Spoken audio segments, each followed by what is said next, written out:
નમસ્કાર દોસ્તો, આપણી આ યુટ્યુબ ચેનલમાં આપ સર્વે દર્શક મિત્રોનું હાર્દિક સ્વાગત છે. દોસ્તો, આજે ખાસ કરીને વાત કરવાની છે ચોમાસુ ઋતુની અંદર જે લોકો મગફળીનું વાવેતર નથી કરી રહ્યા, અન્ય કોઈ પાકોનું વાવેતર કરી રહ્યા નથી, એ મિત્રો ખેતરો ખાલી રાખીને બેઠા છે. એની પાછળનું કારણ એવું છે કે લોકોને ડુંગળીનું વાવેતર કરવાનું છે. ગયા વર્ષની અંદર એટલે કે આ ચાલુ વર્ષમાં ડુંગળીનો ઘણા બધાને ખૂબ સારો બજાર ભાવ મેળવ્યો છે, ઘણાને કદાચ ઓછો મેળવ્યો છે. પણ આપણા ગુજરાત રાજ્યનો સૌરાષ્ટ્રનો ખેડૂત ચોમાસુ ડુંગળી ન વાવે એવું ન બને. કદાચ ડુંગળીની અંદર ગમે એટલું નુકસાન જાય છતાં આપણો ખેડૂત ડુંગળીનું વાવેતર કરે. તો આજે આપણે વાત કરવાની છે ચોમાસુ ડુંગળીના પાકમાં ખાતર વ્યવસ્થાપન. બરાબર, સારામાં સારું પોષણ વ્યવસ્થા આપીએ અને તો સારું ઉત્પાદન કઈ રીતના લઈ શકાય. નહીતર મોટા ભાગના ખેડૂતો એમ કહેતા હોય ચોમાસુ ડુંગળીમાં અમને કાંઈ ખાસ ઉત્પાદન મળે નહીં, પણ બજાર ભાવ મળી જાય એટલે અમને સરભર થઈ જાય. પણ અમુક ખેડૂત મિત્રો મેં એવા જોયા છે જે ખરેખર ખૂબ સારું ઉત્પાદન લે છે. ભાવનગર જિલ્લાના અમુક ખેડૂતને ત્યાં તમે જાઓ, વીઘે 25, 30 મણ, 50 મણ, 100 મણ, એનાથી વધારે ચોમાસુ ડુંગળી થતી જ નથી, કારણ કે એની વ્યવસ્થામાં ફેરફાર છે. અમુક જિલ્લાની અંદર જાઓ, અમુક ખેડૂતને તમે મળો, ખૂબ સારી 200, 250, 300, 400 મણ સુધી વીઘે ડુંગળી પકવે. એ ચોમાસુ ડુંગળી, વાવેલી ડુંગળી. અને નરું સત્ય છે, પણ તમે કંઈક ભૂલ કરો છો. તમારી ક્યાંક ભૂલ થયેલી છે, એટલા માટે આપણને ઉત્પાદન નથી મળતું. ઉત્પાદન વધારવા માટે છોડની ફિઝિયોલોજી સમજવી ખૂબ અગત્યની છે. અને મોટા ભાગના ખેડૂતો પોતપોતાના મનના વિચારથી અત્યારે આધુનિક ખેતીના જમાનાની અંદર પોતાનું ધાર્યું કરતા હોય છે.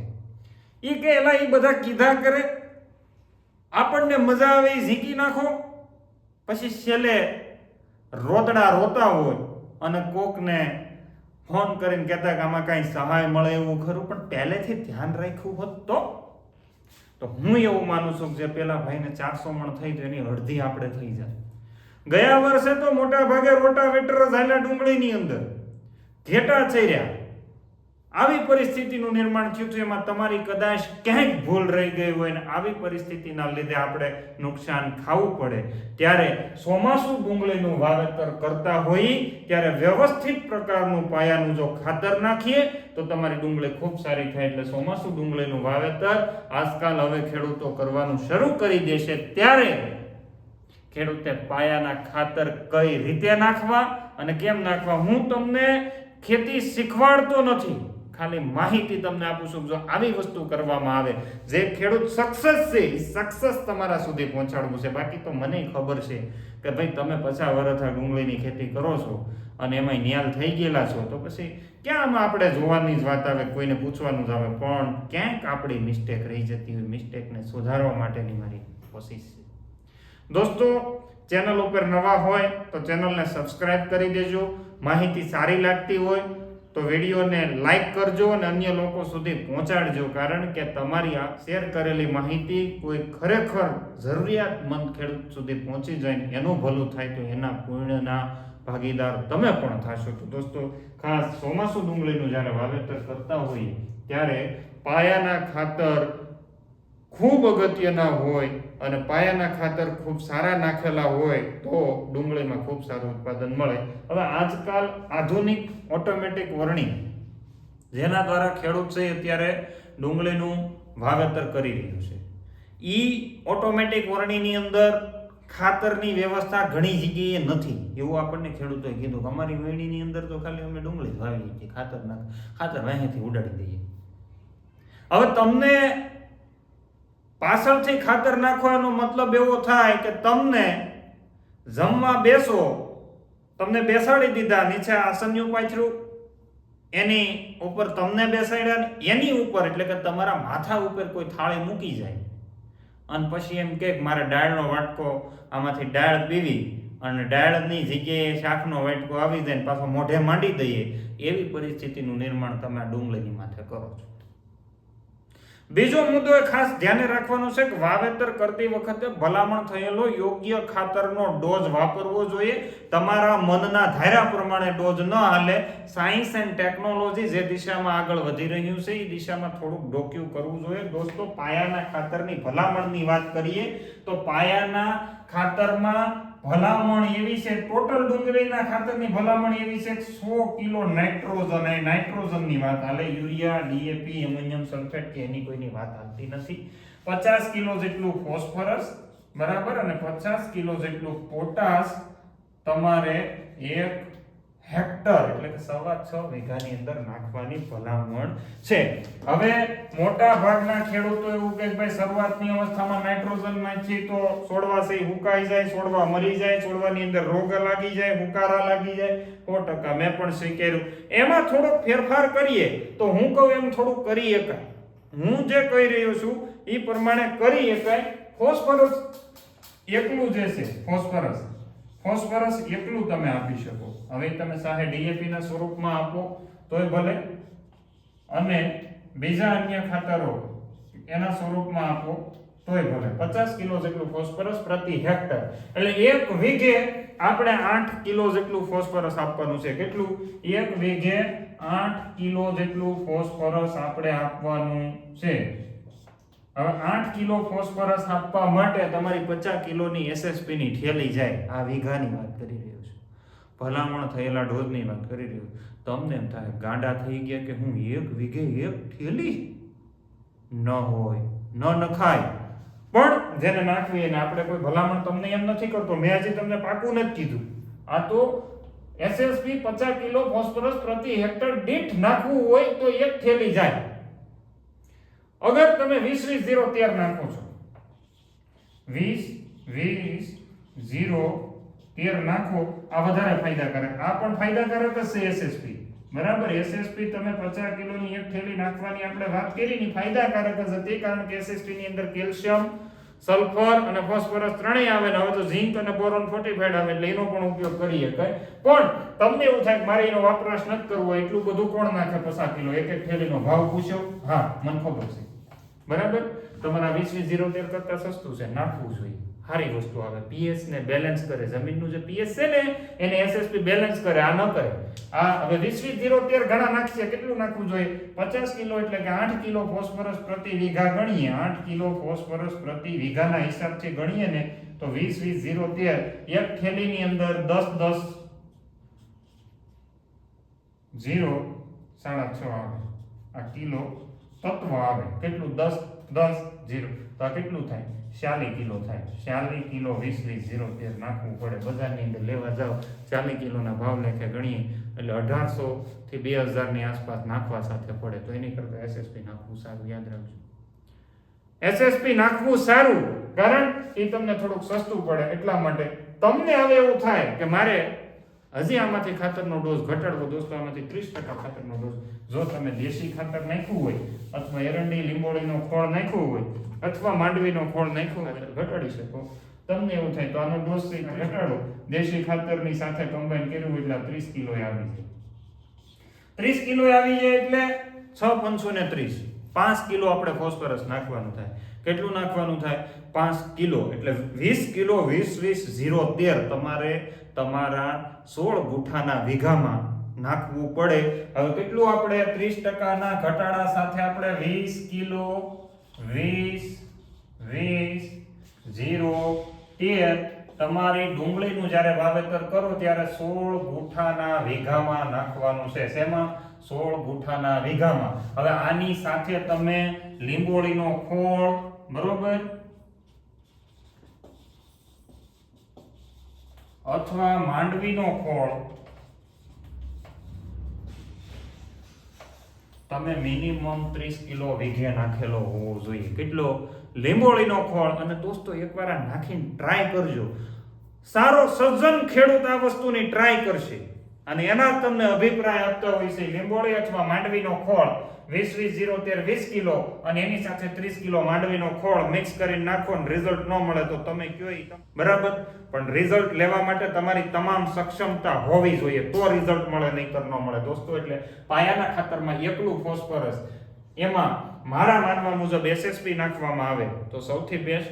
ઈ તમારે નથી નાખવું, તમે દેશી ખાતર અથવા લીંબોળી એરંડીનો ખોળ નાખો અને એની સાથે 20 કિલો 20-20-0-13 નાખો પાયાના ખાતરમાં. નહીતર ઘણા મેં એવા ખેડૂતો જોયા છે ડુંગળીમાં વાહે પછી 20-20-0-13 અથવા તો એનપી ના આજે 20-20 ખાલી આવે ને, ભાવનગર અમરેલીના ખેડૂતોના ડફાટી બોલાવતા હોય. ડુંગળી ઉગી ગયા પછી કાંઈ કામનું નથી, કારણ કે ડુંગળીનું મૂળિયું નીચે છે. તમે જોઈ લેજો ડુંગળીનો કોન, આપણે ડુંગળી દોરીએ અહીંયા તો આપણી આ ડુંગળીના પાંદડા છે, બરાબર. આ પાંદડા અહીંથી આ એનો કંદ છે અને અહીંયા એના મૂળિયા છે, બરાબર. આ આપણી જમીનનું લેવલ છે ને અહીંયા તમે ડફાટી બોલાવી ગયો. હવે ફોસ્ફરસ છે ને 1 સેન્ટીમીટર મૂવમેન્ટ ન કરે. કેટલું? એ સૌથી આળહુમાં આળહું તત્વ ફોસ્ફરસ 1 સેન્ટીમીટર મૂવમેન્ટ ન કરે. હવે આના 4 ઇંચના મૂળ હોય, કેટલા? 4 ઇંચના મૂળિયા હોય. હવે ઓલું 1 સેન્ટીમીટર મૂવમેન્ટ નથી કરતું, એ 4 ઇંચ ઊંડું જાય ખરું? ન જાય. જો ડુંગળીની વ્યવસ્થા, અને મારી આ ભલામણ પ્રમાણે એક જ ક્યારો કરવાનો છે. હું જે કહી રહ્યો છું ને એની પ્રમાણે એક જ ક્યારો કરવાનો છે, અને એમાં રિઝલ્ટ મળે તો આવતા વખતે વીઘામાં વાવજો ને મને ફોન કરજો કે નાના બરાબર છે, રિઝલ્ટ મળ્યું છું. બાકી તમને મને બેન ખબર છે કે જેને કંઈ કરવું નથી ને એને વાતું તો કરતા આવડે છે કે કેવી વાતું કરી કે 50 કિલો ખાતર નાખવાનું કે એટલે એમ ન હોય. આની ફિઝિયોલોજી મેં તમને પહેલા શબ્દ કીધો તો ડુંગળીની ફિઝિયોલોજી સમજવી ખૂબ જરૂરી છે. હવે મહત્વની વાત છે ખાતર નાખવાની રીત. કેમ ખાતર તમને થાય કે અમને બધા ખાતર નાખતા આવડે, તમે નોખી નવાઈનું લઈ આવ્યા? અમે નોખી નવાઈનું નથી લાવ્યા, તમારી રીત બદલાવવા માટે તમારા પાસે આવ્યા છીએ. તમે જે ખાતર નાખો ને ડુંગળી ઉગી ગયા પછી ધબધબાટી બોલાવો કે એકલી ડુંગળી વાવી દીધી હોય અને પછી વાહેથી ખાતરની ધબધબાટી બોલાવો, એટલે વાહેથી કઈ કામનું નથી. પેલા હતો તઈ દીધું નહીં, પછી વાહે ઝાલકું નાખી કઈ કામની નથી. યાદ રાખજો, સમજવા જેવો મુદ્દો મેં તમને કીધો. એટલે ડુંગળીનો આ રીતનો આપણો છોડવો હોય, એના મૂળિયા 4 સેન્ટીમીટર ને આ 3 સેન્ટીમીટરનો તો કંદ, એવડો કંદ તો નહીં થતો હોય. હું તો કહું 1.5 ઇંચનો કંદ થાય. એટલે 5 ઇંચ સુધી 4 ઇંચની આ મૂળિયું અને 1.5 ઇંચનો આપણે આ ગણી લઈએ કંદ, બરાબર. તો 4.5 ઇંચ થયું. કેટલું? 4.5 ઇંચ થયું. 4.5 ઇંચમાં સફેદ મૂળિયાને બધી જગ્યાએ ખાતર જોઈએ. હવે આ પાંદડું ખાતર ખાય નહીં, પાંદડું ખાતર ન લઈએ. કંદને ખાતર આપીએ તો કંદ ખાતર લે ન આપે. ગઈ વખતે એટલે જ રોટાવેટર મારવા બેઠા, કંદમાં ખાતર દીધું એટલે બધું હળી ગયું. પછી રોટાવેટર માર્યા, ઘેટા બકરા સરાવ્યા, એ મોજ કરી બધાએ. તમે એની કઈ વાત પૂછોમાં તો ખાતર કઈ રીતના આપવું જોઈએ? તો ખાતર વાવેતર પહેલા ખાસ મુદ્દો, આ સૌથી આખા વિડિયોનો અગત્યનો મુદ્દો ઈ છે દોસ્તો. જમીન છે એની માથે આમ ખાતર એરંડીનો ખોળ, લીંબોળીનો ખોળ કે મગફળીનો ખોળ 30 કિલો પ્રતિ વીઘે નાખી દીધો, રેડી.